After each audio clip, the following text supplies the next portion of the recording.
Hello అండి, నమస్తే. ఇప్పుడు మాట్లాడే టాపిక్ వచ్చేసి వన్ నేషన్ వన్ ఎలక్షన్ గురించి. ఈరోజు Indian finance minister Nirmala Sitharaman గారు తమిళనాడులో ఎస్ఆర్ఎం యూనివర్సిటీలో ఒక మీటింగ్ అటెండ్ అయ్యి అక్కడ మాట్లాడే ప్రయత్నం చేశారు. వన్ నేషన్ వన్ ఎలక్షన్ అనే కాన్సెప్ట్ ఏదైతే ఉందో అది 2029 ఎలక్షన్ కనేసి చాలా నెగిటివ్ ప్రోపగెండా జరుగుతూ ఉంది బయట. అది కరెక్ట్ కాదు.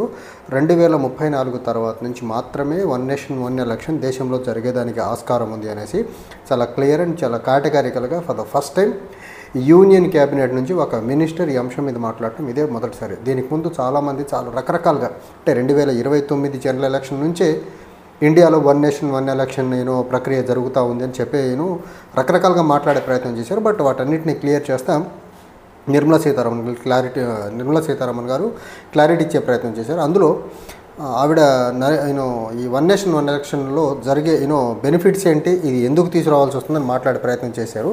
బట్ ఈ కాన్సెప్ట్ ఏదైతే ఉందో వన్ నేషన్ వన్ ఎలక్షన్ అనే కాన్సెప్ట్ ఇండియాకు కొత్తదేం కాదు. 1951 నుంచి లేట్ 1960s వరకు ఈ వన్ నేషన్ వన్ ఎలక్షన్ ప్రక్రియ ద్వారానే దేశంలో ఎన్నికలు జరిగాయి. బట్ 1960s తర్వాత వివిధ రాష్ట్రాల్లో వచ్చినటువంటి పొలిటికల్ చేంజెస్ వల్ల ఈ ప్రెసిడెంట్ రూల్ ఇంపోజ్ చేయడం, తర్వాత premature dissolution of legislative assemblies వల్ల రాష్ట్రాల్లో ఎన్నికలు డిఫర్ అవ్వుకుంటూ వచ్చినాయి. పార్లమెంట్ ఎన్నికలు అయితే దేశవ్యాప్తంగా ఒకేసారి జరిగే ప్రక్రియ అయితే జరుగుకుంటా వస్తున్నాయి ఇప్పుడు. అయితే ఈ ప్రక్రియను మార్చి మళ్ళీ 1960s లేట్ 1960s ముందు ఎన్నికలు దేశంలో ఉన్నటువంటి రాష్ట్రాల అసెంబ్లీకి యాజ్ వెల్ as పార్లమెంట్కి ఎలా ఒకేసారి ఎన్నికలు జరిగినాయో మళ్ళీ అదే పందాలో ఎన్నికలు జరపాలనేసి బీజేపీ ఒక కాన్స్టిట్యూషనల్ అమెండ్మెంట్ తీసుకొచ్చే ప్రయత్నం చేస్తూ ఉంది. దీనివల్ల దేశానికి ఏంటి ఉపయోగం అని అడిగితే నిర్మలా సీతారామన్ గారు చెప్పిన మాట ఏంటంటే పొటెన్షియల్గా 1.5% జీడీపీ పెరిగేదానికి ఆస్కారం ఉంది. ఎందుకంటే దగ్గరగా 2024 లోక్సభ ఎన్నికలకి 1 లక్ష కోట్ల రూపాయలు ఎన్నికల ఖర్చు అయిందంట లోక్సభ ఎన్నికలకు. ఎందుకంటే జనరల్గా లోక్సభ ఎన్నికల ఖర్చు వచ్చేసి యూనియన్ గవర్నమెంట్ బేర్ చేయాల్సి ఉంటుంది. రాష్ట్రాల్లో అసెంబ్లీకి జరిగే ఎన్నికల ఖర్చు వచ్చేసి రాష్ట్ర ప్రభుత్వాలు బేర్ చేయాల్సి ఉంటుంది. కాబట్టి సో నిర్మలా సీతారామన్ గారు చెప్పినటువంటి 1 లక్ష కోట్ల రూపాయల ఖర్చు ఏదైతే ఉందో అది పార్లమెంట్ ఎన్నికలకు అయినటువంటి ఖర్చు, అది గవర్నమెంట్ ఆఫ్ ఇండియా బేర్ చేయాల్సినటువంటి ఖర్చు. సో ఆ ఖర్చు దగ్గరగా 1.5% జీడీపీని పెంచేదానికి ఆస్కారం ఉంది. దగ్గరగా 4.5 లక్షల కోట్ల రూపాయలు ఎకానమీకి ఫర్దర్గా డబ్బులు యాడ్ అయ్యేదానికి ఆస్కారం ఉందని చెప్పే ప్రయత్నం అయితే చేశారు. అండ్ దీనివల్ల వన్ నేషన్ వన్ ఎలక్షన్ వల్ల దేశంలో ఎకానమీ బెటర్ మేనర్లో జరిగేదానికి ఆస్కారం ఉంది. అండ్ ఈ వన్ నేషన్ వన్ ఎలక్షన్ అనే ప్రక్రియ mainly long term good governance అందించే దానికి మాత్రమే తీసుకొస్తున్నాం తప్ప ఇది ఎవరి పెట్ ప్రాజెక్టో కాదు, లేకపోతే ఎవరి క్రెడిట్ తీసుకునే దానికి తీసుకురావట్లేదని చెప్పే ప్రయత్నం అయితే చేశారు.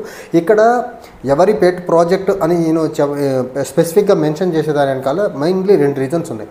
ఒకటి, నరేంద్ర మోదీ దీన్ని చాలా ప్రెస్టీజియస్గా తీసుకున్నారనేసి బాహ్య ప్రపంచంలో దేశంలో బయట జరుగుతున్నటువంటి పెద్ద చర్చ. కానీ అసలు రియల్ ఎజెండా దీని వెనకాతలు ఉందంటే బంచ్ ఆఫ్ థాట్లో గోల్వాల్కర్ రాసినట్లు యూనిటరీ ఫార్మ్ ఆఫ్ గవర్నమెంట్, దేశవ్యాప్తంగా ఎన్నికలు మొత్తం ఒకేసారి జరగాలి అనేసి గోల్వాల్కర్ ఆర్ఎస్ఎస్ యొక్క సిద్ధాంతకర్తల్లో వన్ ఆఫ్ ద బలమైన సిద్ధాంతకర్త. ఆర్ఎస్ఎస్ ఈరోజు నడుస్తున్న విధానం ఏదైతే ఉందో, బీజేపీ ఈరోజు రాజకీయంగా ముందుకెళ్తున్న పందా ఏదైతే ఉందో, అది వక్ఫ్ అమెండ్మెంట్ బిల్ అవనివ్వండి, 370 రద్దు అవనివ్వండి, లేకపోతే దేశంలో ఇన్స్టిట్యూషన్స్ మొత్తాన్ని క్యాప్చర్ చేసి ఆర్ఎస్ఎస్ మయం చేయాలన్న ఒక ఆలోచన ఏదైతే ఉందో majority of the thoughts came from the Golwalkar. So Golwalkar గారి ఆలోచనలు దేశవ్యాప్తంగా ఎన్నికల ప్రాసెస్ దగ్గర నుంచి గవర్నెన్స్ వరకు ప్రతి దాంట్లో ఇంప్లిమెంట్ చేయాలనేది బీజేపీ ఎజెండా. సో దాన్ని మెంటర్ ఆర్ఎస్ఎస్ కూడా చెప్పేది అది. సో అది కాదు అని చెప్పే ప్రయత్నంలో భాగంగా నిర్మలా సీతారామన్ గారు చెప్పింది ఇది ఎవరో పెట్ ప్రాజెక్ట్ కాదు, లాంగ్ టర్మ్లో గుడ్ గవర్నెన్స్ కోసం మాత్రమే తీసుకొచ్చే ప్రయత్నం చేస్తున్నాం తప్ప ఇది నేషనల్ ఇంట్రెస్ట్లో వస్తుంది తప్ప ఏ వ్యక్తి యొక్క ఇండివిజువల్ ఇంట్రెస్ట్ కోసం తీసుకొస్తుంది కాదని చెప్పే ప్రయత్నం అయితే చేశారు. అండ్ బీజేపీ లెజిస్లేషన్లో ఒక వింత ఉంటుంది. 2024 లోక్సభ ఎన్నికలకు ముందు చూసుకున్నట్లయితే ఉమెన్కి 33% reservation in Lok Sabha as well as state legislative అసెంబ్లీస్లో ఇస్తామనేసి ఒక బిల్ పాస్ చేశారు. అందరూ అనుకున్నారు 2024 లోక్సభ ఎన్నికల నుంచి ఈ బిల్ ఇంప్లిమెంటేషన్లో వస్తారని అనుకున్నారు. కానీ బిల్ పాస్ చేశారు, మహిళల ఓట్లు పెద్ద మొత్తంలో పడతాయి అనుకున్నారు. మహిళలు చాలా జాగ్రత్తగా వీళ్ళు ఈ బిల్ ఇంప్లిమెంటేషన్లో తీసుకురాలేదనేసి మహిళలు బీజేపీకి ఓటేసే ప్రయత్నం చేయాలి. ఒకటి. రెండోది, ఇప్పుడు ఆ బిల్ ఎప్పటి నుంచి ఇంప్లిమెంటేషన్లో వస్తుందో తెలియదు. Same one nation one election bill కూడా పార్లమెంట్లో పాస్ చేయొచ్చు. బీజేపీ కొంత పొలిటికల్గా అంధభక్తుల్ని కొంచెం మెస్మరైజ్ చేసేదానికి హెల్ప్ అవ్వచ్చు. కానీ ఈ one nation one election bill pass అయిన తర్వాత ఎప్పటికి ఇంప్లిమెంటేషన్లో వస్తుందో ఎవరికీ తెలియని పరిస్థితి. దాన్నే ఈరోజు నిర్మలా సీతారామన్ గారు ధృవీకరించే పరిస్థితి అయితే ఏర్పడింది. ఒకటి మాత్రం చాలా clear, one nation one election వల్ల గుడ్ గవర్నెన్స్ వస్తుంది, నేషనల్ ఇంట్రెస్ట్లో ఏదో జరుగుతుంది, లేకపోతే ఎలక్షన్ కాస్ట్ తగ్గుద్ది అనేది వచ్చి బూటకం. అది ఫస్ట్ థింగ్. దేశవ్యాప్తంగా పార్లమెంట్ ఎన్నికలు ఒకేసారి జరుగుతున్నాయి. ఒకేసారి జరిగినప్పుడు ఆ బర్డెన్ ఎలాగూ స్టేట్ గవర్నమెంటే యూనియన్ గవర్నమెంటే బేర్ చేస్తుంది. ఆ కాస్ట్ తగ్గేదానికి ఆస్కారం ఎలా ఉంది? ఒకేసారి పార్లమెంట్కి ఎన్నికలు జరుగుతున్నాయి కదా. అలానే స్టేట్ లెజిస్లేటివ్ అసెంబ్లీకి ఎన్నికలు జరిగినప్పుడు ఆ రెస్పెక్టివ్ రాష్ట్రాలు కూడా ఆ ఖర్చులు రాష్ట్రాలే భరించాలి కదా, అసెంబ్లీకి అయ్యే ఖర్చులు. మేబీ కొంత burden union government as well state government కొంత షేర్ చేసుకుంటే కొంత తగ్గేదానికి ఆస్కారం ఉంది. దానివల్ల దేశం యొక్క ఎకానమీనే అద్భుతంగా పెరిగి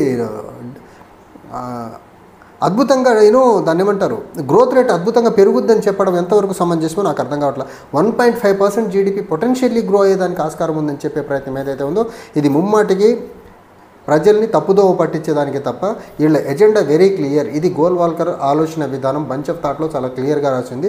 దాన్ని బేస్ చేసుకుని వీళ్ళు లెజిస్లేషన్స్ చేస్తున్నారు తప్ప దేశంలో చెప్తే దేశం మీద ప్రేమో గుడ్ గవర్నెన్స్ అనే పదానికి బీజేపీ డెడ్ ఆపోజిట్.